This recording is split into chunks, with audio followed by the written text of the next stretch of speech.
The bus driver remembered them. That detail matters, because almost no one else did.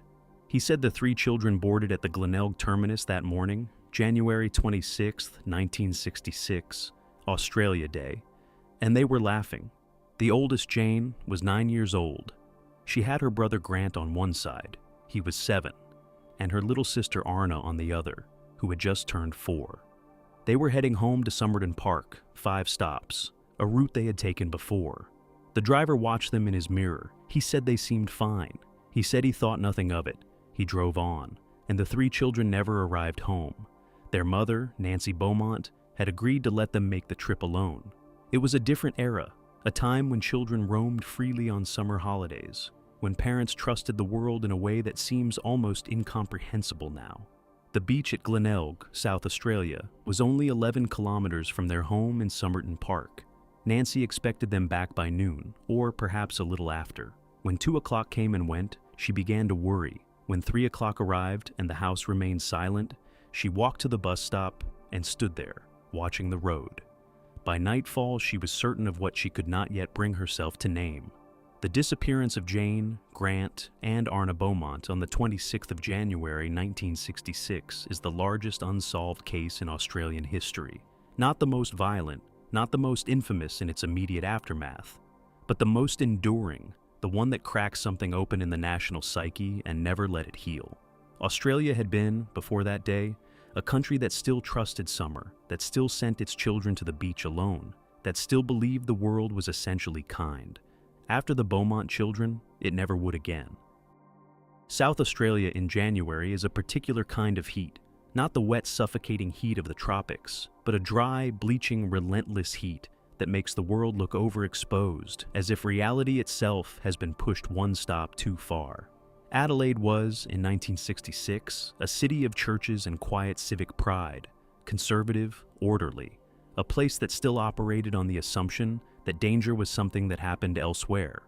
Glenelg, 12 kilometers southwest of the city center, was its beach playground, a strip of golden sand and bright water and weekend ice cream shops that families had been visiting for generations. On Australia Day, a public holiday, the anniversary of the First Fleet's arrival, the beach at Glenelg was as crowded as it ever got.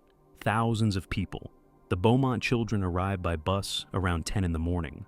What is known about the hours that followed has been pieced together from witness interviews conducted in the days after the disappearance, and the picture those witnesses paint is, in some ways, even more disturbing than the mystery itself, because the children were seen, repeatedly, and they were not alone.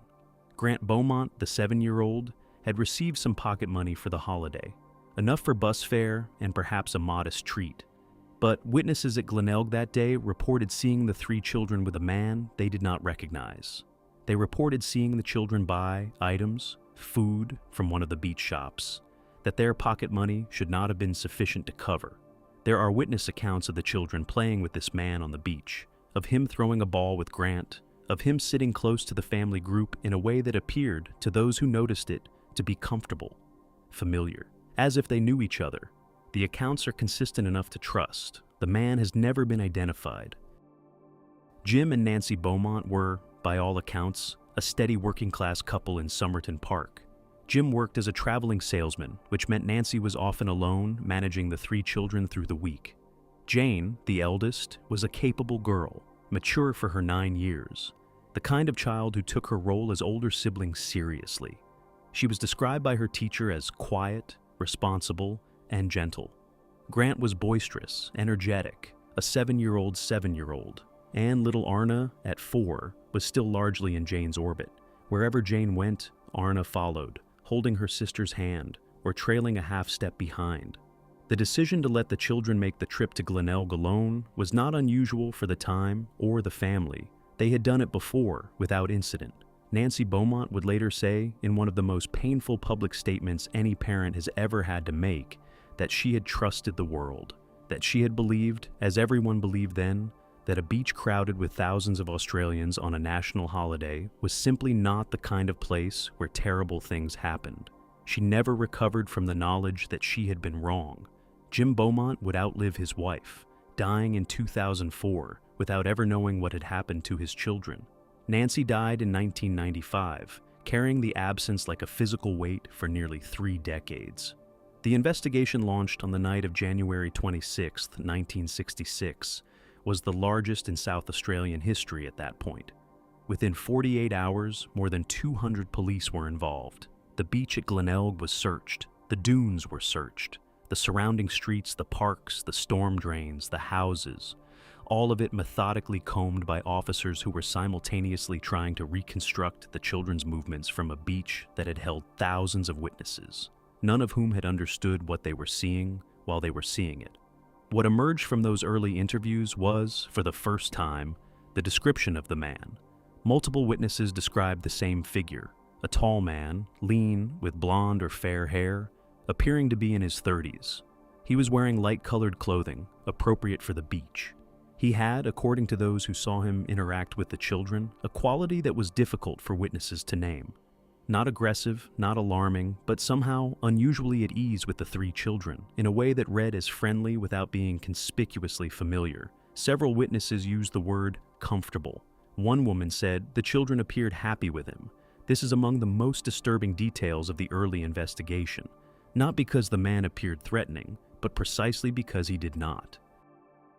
The last confirmed sighting of any of the Beaumont children placed them at approximately 3 o'clock in the afternoon, near the Wenzel's Cake Shop on Mosley Street, Glenelg, approximately 200 meters from the beach. Jane was observed posting a letter. The letter was addressed to her parents. It was never received. Whether it was never posted or intercepted, or simply lost in the ordinary confusion of the postal system, remains unknown. But the image is almost unbearable in its specificity. A 9-year-old girl, at 3 in the afternoon on the day she disappeared, writing to her parents and trusting the postal system to carry her words home before she arrived. The letter is one of the case's defining mysteries, but it is not the only one. The children had been at the beach for approximately 5 hours before that final sighting. During those 5 hours, their movements have been partially reconstructed. They swam, they ate, they interacted with the unknown man. But there are gaps. There are stretches of time unaccounted for by any witness. And there is the question of where, precisely, the interaction with the man began to change. Because at some point, and this is what the witness accounts do not tell us, the children went from playing on the beach with a stranger to going somewhere with him, willingly enough that no one who saw them raised an alarm. No body was ever found. This is the essential, terrible fact of the Beaumont case. Not just that the perpetrator was never identified, but that the children themselves were never recovered. In the years since 1966, there have been searches of farmland, searches of properties linked to suspects, excavations that made headlines and generated heartbreak and found nothing. The Beaumont children are, to this day, officially listed as missing persons. Australia has never held a funeral for them. Their parents died without burial. This absence of physical closure, the impossibility of laying them to rest, is a wound in the case that has never closed, because it cannot close until the ground gives up what it knows. One of the most significant witness testimonies came from a woman named Olive Neal, who had been at the beach that day with her own children. Neal told investigators that she had seen the 3 Beaumont children between approximately midday and 2 in the afternoon in the company of a man who matched the general description emerging from other accounts. What distinguished her testimony was a specific observation. She said the children appeared to be comfortable with the man to the degree that she had assumed he was their father. This is the detail that investigators found both valuable and deeply troubling. Not a frightened child, not a struggling child, but children so apparently at ease that a trained maternal observer read the situation as a family outing. A male witness, a local tradesman who was at the beach with his wife, reported seeing a man he believed to be the same figure near the changing sheds at around 2:30 in the afternoon. He described the man as watching the crowd in a way that struck him, in retrospect, as deliberate rather than idle. He used the word patient. At the time, the witness had thought nothing of it. One more person at a crowded beach on a hot day. It was only after the disappearance was made public that he understood what that patience might have represented. His statement was taken, his description recorded. He was never able to make a positive identification from any photograph shown to him. The postmaster who handled mail at the Glenelg post office on Australia Day was later interviewed about whether any letter matching Jane Beaumont's description had passed through his facility. He could not confirm it had. He could not confirm it hadn't. Letters in 1966 were not tracked the way they are now. They were collected, sorted, and dispatched in batches, and a single letter from a child on a summer holiday would have been indistinguishable from thousands of others. The letter Jane posted remains one of the most painful mysteries within the broader mystery. Words her parents never read, written in the last hours of her life, almost certainly addressed to a home she already knew she might not reach. The psychological dimension most frequently examined in the Beaumont case is not the psychology of the perpetrator, whose identity remains unknown, but the psychology of compliance. How does a man induce 3 children, including a 9-year-old who by all accounts was mature, capable, and responsible, to accompany him willingly from a public beach? This is not a rhetorical question. It is the central operational question of the entire investigation. And the answer, according to child psychologists who have studied the case over the decades, is simultaneously mundane and terrifying. He did not need to coerce them. He needed to make them want to go. Predators who target children in public spaces, and who succeed in moving those children from public visibility to private isolation, overwhelmingly rely not on physical force, but on the construction of trust. The witness accounts in the Beaumont case consistently describe a man who had apparently invested time on that beach before the disappearance, who had played with the children, who had bought them food, who had positioned himself as an ally, a generous adult, perhaps even a figure of mild authority. By the time any movement away from the beach occurred, Jane Beaumont may have trusted him enough that refusing would have felt, to a 9-year-old's social calculus, unnecessarily rude. The investigators who worked the case in its first years, men trained in the procedures of 1960s policing, which had very little formal understanding of what would later be called predatory grooming, found themselves confronted with a pattern of behavior they didn't yet have the vocabulary to fully describe. They were looking, in those early days, for signs of struggle, of resistance, of a child taken by force. What the evidence suggested instead was a process far more subtle, far more deliberate, and in some ways far more disturbing. A man who had learned how to make children feel safe enough to follow him, and who had, on Australia Day 1966, applied that knowledge with devastating precision. The theory that has attracted the most sustained investigative attention centers on a man named Arthur Stanley Brown, a Queensland farmer who was named as a suspect in a related disappearance in 1970, when 2 young girls, Judith and Susan McKay, vanished from Townsville in circumstances bearing structural similarities to the Beaumont case. Brown was investigated, suspected, and ultimately never charged in either case. He died in 1995. In 2018, South Australian police formally named him as their prime suspect in the Beaumont disappearance. A remarkable public announcement made, cynics noted, when Brown was safely beyond the reach of prosecution. His property in Queensland was subsequently excavated. Nothing was found. Whether nothing was there, or whether the right location was never identified, remains unresolved. A second theory, which has circulated for decades among independent researchers, centers on a network of predatory individuals operating in and around Adelaide in the 1960s. A loose association rather than a formal organization, but a group of men with shared interests who were known, it is alleged, to police in a manner that was never formally acted upon. Proponents of this theory point to the apparent confidence of the approach on Australia Day, the public nature of it, the willingness to spend hours at the beach before acting, as evidence of someone who did not fear being seen, because they had reason to believe they were protected. This theory has never been substantiated with evidence sufficient for prosecution, but it has never been fully dismissed either. A third avenue of inquiry, pursued most aggressively by journalist and author Stuart Mullins, involves a man known in some accounts only as the Magician, a figure connected to Adelaide's amateur theatrical and social scene who was alleged to have had unusual access to children through community events and performances. This line of investigation has generated significant public interest without generating significant legal traction. It is worth noting that in the history of this case, virtually every theory has generated significant public interest without generating legal traction. which is itself a kind of answer, though not the one anyone wants. The case has not been solved by lack of suspects. It has remained unsolved despite them. In 2013, a man named Hayden Phipps, the son of a man who had been caretaker of the Somerton Park home of Adelaide businessman Len Mortimer, made a statutory declaration claiming that as a child in 1966, he had witnessed the Beaumont children at the Mortimer property on the day they disappeared. He said he had seen them there with a man who matched the general description of the unknown figure from the beach. Phipps claimed he had not come forward earlier because of fear, a fear that had, he said, lasted nearly 5 decades. The declaration was taken seriously enough by investigators to prompt an excavation of the Mortimer property in 2013. The excavation found anomalies in the ground. It found no remains. When a second excavation was conducted in 2018, the area had been substantially altered by construction. The window, if there was one, had closed. The thing about the Phipps declaration that sits most uncomfortably in the record is this. If it is true, it means the children were taken to a location less than 2 kilometers from their own home.